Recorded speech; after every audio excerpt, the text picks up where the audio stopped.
Okay, today we're out in the fresh air and we're going to enact a scenario of getting turned around, or in other words, lost in the woods. It's not uncommon. We hear in the news all the time, quite frequently, that people have gotten lost, suffered from exposure. Some of them have had worse consequences than that. Sometimes the authorities have to send out search parties. People have to be rescued. And a lot of it boils down to not being prepared. So in this scenario, we're going to be walking up a road. We've parked our vehicle and we're walking up a road that runs north and south, and we are walking in a northern direction. Now the road here runs several miles north and south, more or less. It wanders, of course. So this is how we're going to do it today, and I'll explain the scenario as we go. We've had a little snow here, not much, just a dust, but it's just slippery, so we're going to have to be a bit careful here. Pardon me if I'm not looking at the camera, but it's a very rough terrain here at the moment. So we're enjoying a beautiful nature day. We're out walking, maybe hunting, just out enjoying the sights. There's a bit slippery muck underneath. Not paying too close of attention to where we're going. And suddenly we look around and we're lost. So that's how it's going to work. So we're walking up the trail to the north, and we decide for whatever reason that we're going to go off into the trees. So we decide we'll go off the right-hand side of the trail. So let's turn and do that. Here we go. Actually, there's a slate track here, so that was good choice. Not much, but something.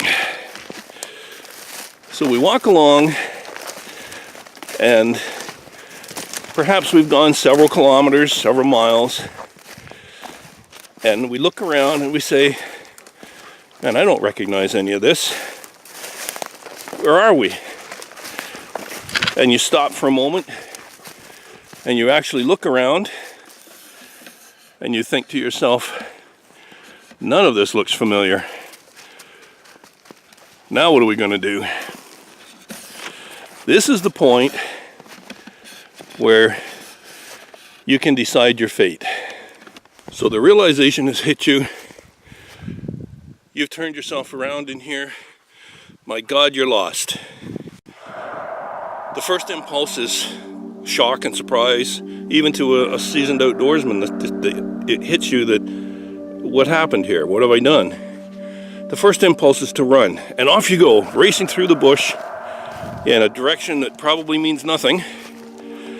And you go a distance and you stop and you look around and you're still not getting anywhere you think you should go. And oh no, it must be over this way. I'm sure it's over this way. And off you go again in a different direction. And you keep on doing that 2 or 3 times and you're really lost. Now you have no idea where you've gone. In your panic, you certainly haven't been paying too much attention. So you're in a worse state than ever. On top of that, as you're racing along, you're running, you're kind of not paying attention, a slippery log, you slip, and you fall and you sprain your ankle. And now, that's when the serious part of the scenario sets in. So, in our story here, we're going to try it a little bit differently. This takes a little bit of self-control and training, but rather than panicking and racing around and possibly getting injured and almost certainly getting more lost, we're going to modify that a little bit. And we're going to do what we call, or what I call, the stationary panic. Now, what that could mean is that you're racing around on the spot, not moving, just running like mad. Probably not. But you can, if it makes you feel better. We get that adrenaline surge when we find that we think that we're lost. And sometimes that burst of energy, that burst of exercise, helps calm us down. But we'll assume that we're not actually going to do that. The best thing to do is to sit down, take a few deep breaths, or stand if there's no place to sit. Relax as best you can. If you've got something to eat, maybe take a couple minutes and have a chocolate bar or whatever. Have a drink if you've got it, and just settle yourself a little bit. And this is when we start to use the one piece of equipment that we have with us that's going to make the huge difference in saving the day, and that's our brain. The truth is, the real answer to this begins at home before you go out. And you should never go anywhere, especially in a wilderness area, or the same in a city for that matter, without having a general idea of where you're going and what the surroundings might be like. Now, I'm personally a pretty big fan of topographical maps. I use them constantly. I also use a GPS and some of those other things, but we're not gonna put our faith in that today. If you've been using your GPS, or preferably not, but if you've been using maps, and it doesn't have to be a topographical map you buy, it could be Google Earth, Google Maps, there's a dozen of them out there on the internet now that are available. Take a few minutes to study the area where you're going. Get a general idea of where you're going and what the surrounding area might be like. That can make a huge difference in the outcome of how this comes out for you. So we've sat down, we've calmed down a little bit. We have at least a vague idea of what the location around here is like in a very general term. So we've relaxed, we start thinking about the situation, and we say, well, okay, we know we walked north on the road for a given distance. We don't really know exactly how far that is. We also know that when we went into the bush, we went in on the right-hand side of the road. So if that's the case, we headed east when we left the road. Now we've come in, again, an undisclosed distance.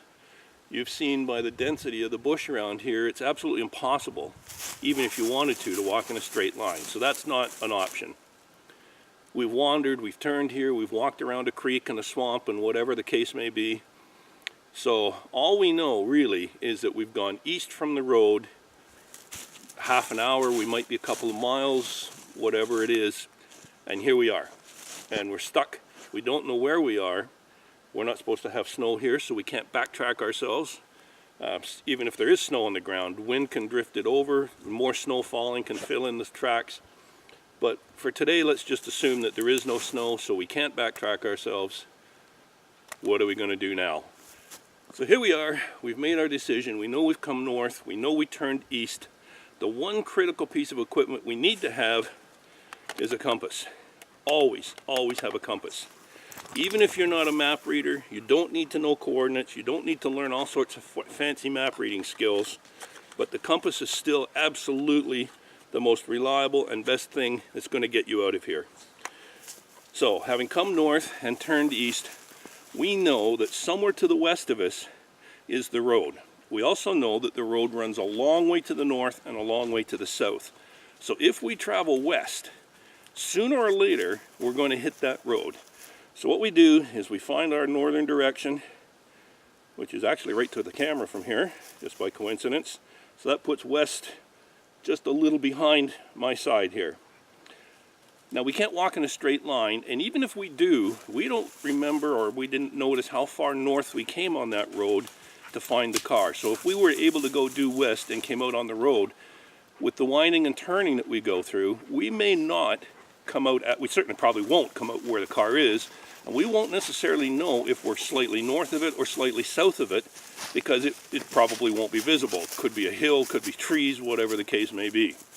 So the situation here is to deliberately aim south by a few degrees from your western direction, or north, and it doesn't matter which way you go. The easiest way to choose is simply decide what looks like it's the easiest. If you happen to know that it was pretty swampy coming in and it was marshy and hard walking when you came in from that northern slight direction, you don't want to go back there. Take your direction and go west, but go southwest. The idea being that when you come out to the car, or when you come out to the road, you're almost certainly, if you've gauged it correctly, going to be south of the car. And then when you hit the road, you know that you can turn north and walk until you get back to your vehicle. You don't know how far that distance is going to be. You could be 100 yards, you could be a mile, but at least you know the car is somewhere to the north of you, and when you walk up there, you're going to find it because it's parked on the side of the road. So this is what we do. We don't have to be an expert map reader. We don't have to even have a map with us.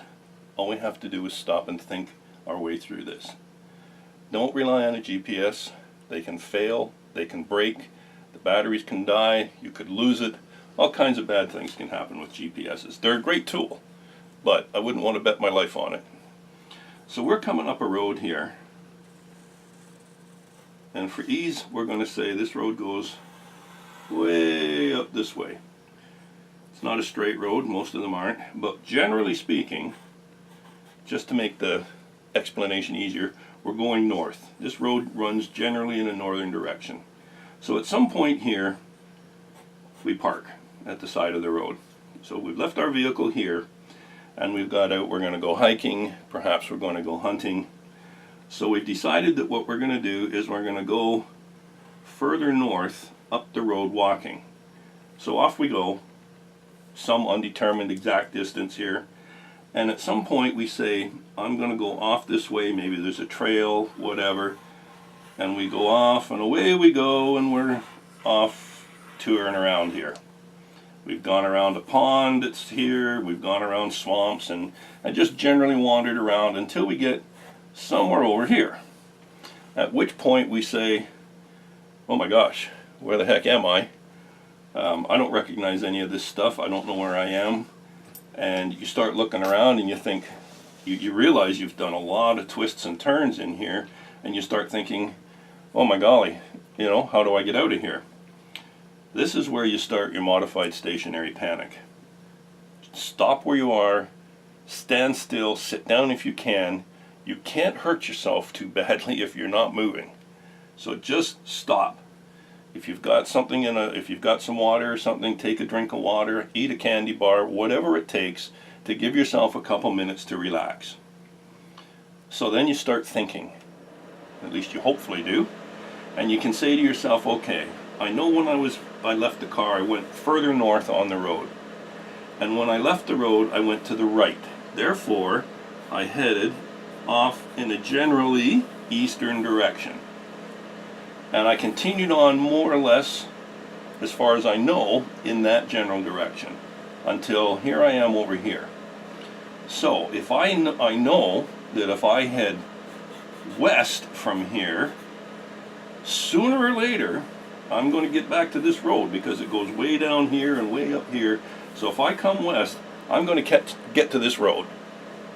So you probably will never retrace your steps exactly, because in dense bush and you weren't really following a trail, that would probably be unlikely, especially for somebody who's not a seasoned outdoorsman. But we do know we need to come back west. So we look around us and we say, well, there was quite a few swamps and wet ground here, and it looks like it might be a little drier in this area, maybe not quite so dense, or it could be the other way around. It doesn't matter. This is completely arbitrary. Just look around and determine which direction you want to come back west that looks like it's just the easiest walking. So just for argument's sake, we're going to say that we're going to come this way a little further because it just looks like it's an easier trip.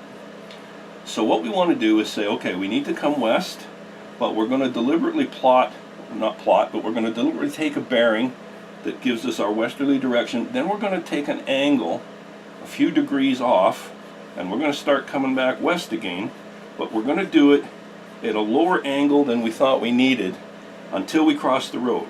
And this road went for a long way, so we know, even by going off on an angle slightly to the south in this case, we're still going to cross that road. We have to, because it's there. So here we are, we've ended up here. The reason we've done that is because if we just tried to come straight back here, we don't know where the car is exactly in relation to wherever we come out on the road. We might come out right there, but if you can't see the car because of a hill or something, you don't know if the car's here or further north of you. And the same here, if we happen to come out down here, we still don't know where the car is. So by accident, you could start walking away thinking that you needed to go this, and you're further away than ever. You're walking away from the vehicle. So by taking this angle, deliberately coming out further down or further north, like I said, it doesn't matter, whichever way's easiest, we know that when we cross this road, we can be pretty sure, if we've taken enough of an angle, that the car's somewhere to the north of us now, because we know we've come down further south than we think we needed to go. So we can be pretty sure that when we do hit the road, we got to go this direction, because that's where the car is going to be. It's very unlikely it's going to be further down than this if we've done this, you know, even closely accurately. You can't miss the car at this point, because once you walk up the road, there it is. You parked it there, so you're going to walk up the road until you get to it. It's as simple as that. You don't have to know the coordinates. You don't have to know latitude and longitude. You don't really have to know anything except that you were going what direction when you started. This could just as easily have been a road heading east or whatever direction, and if you went to the right or the left, you just have to say, okay, I know that when I left the road I went to the left or to the right, which would have meant I was going, in this case, in an eastern direction. So by coming reverse, I'm coming back to the road. The only reason we do this, to clarify again, is so that we'll have some pretty good notion that once we get to the road, we'll know where we are in relation to the vehicle. We won't know the exact distance, but the relationship should be accurate. And this is what's going to get us out of there the simplest way, and all you need is a compass and how to read east, west, north, and south, and then take an angle 2 or 3 or 4 degrees off to whichever direction you choose, and you're going to come out and find yourself back to your car. So that's the best way to do that without any high technical skills. So let's head back to the bush. Okay, so here we are. We're following our compass just as the diagram showed. We've gone and come through all the decisions of turning east off the road, heading back west to get out, but wanting to take a slight diagonal in order to get us a bit of a reference point for when we hit the road, where the car is going to be from there. So we've got our compass here, right there, and we're working ourselves in a southwesterly direction. Let's just take a little bit of a look here. That's perfect. Flint says, yep, he says we're going the right way. This way happens to be a little more open than the way in was, so that's better for us so far. Now when you make a decision like that, you don't really know, if you don't know the area well, whether it's actually going to be any better this direction or not. But hopefully you'll guess right. So I'm going to shut the camera off for a few minutes while I work my way through here, and we'll pick this back up shortly. So this is one of the reasons around here why you can't walk in a straight line. For the most part, where I live, you can barely see in a straight line. But that's a little soft looking there, so we see we're going to have to deviate around. There's a, whoops, catching the tripod here. Stick to slightly higher ground here. Now we know we're off track. We're heading almost due south right now. So we just kind of keep that in mind. And once we get down here and we can turn, we're going to have to work our way back a little bit more on the westerly direction. I got to adjust this tripod, I'm getting hung up. I have to say, getting lost is so much easier without camera gear. Oops, crash. We're going to be struggling through this stuff the whole time. So, oh, okay, this isn't quite the way I planned it, but here, let me, oh my goodness, this is crazy. Let's see if I can get you turned around here. Turn the left. So, as I said, this isn't how I planned it. The idea was to come out on the road slightly south of the car, but actually we hit it right smack dab on the head. There it is right in the middle of the screen. But we're going to deliberately walk on here for a minute just for demonstration purposes. So the idea was, my goodness, to have come out somewhere down here. I was thinking of coming out. You all right? It's rough terrain here, Meg. You can't come too close. Okay, let's get out of this stuff. My goodness. Okay.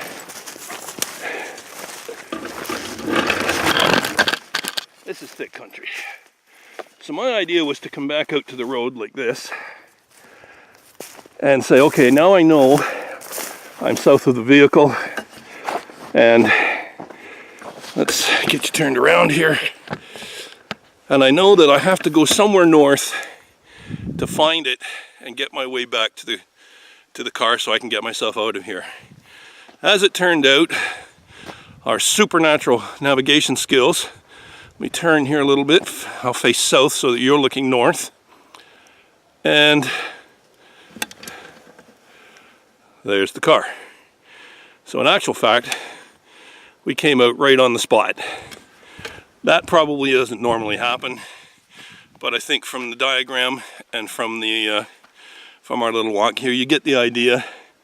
The idea would have been, now we're facing south, you are, to have come out somewhere down the road there where the dogs are and further. You can see the road goes a long way.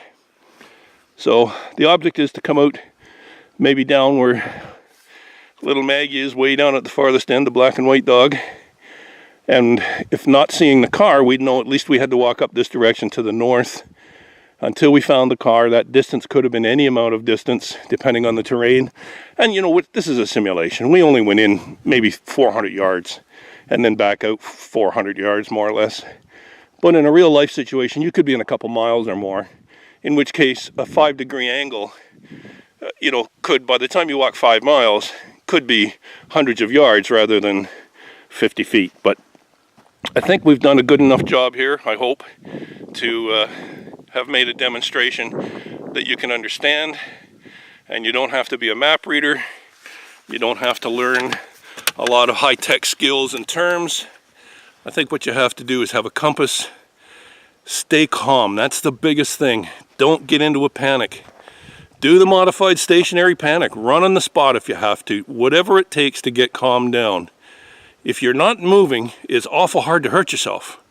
You're just standing there. You're not going to get a twig in the eye. You're not going to slip over a wet log and break a leg or something.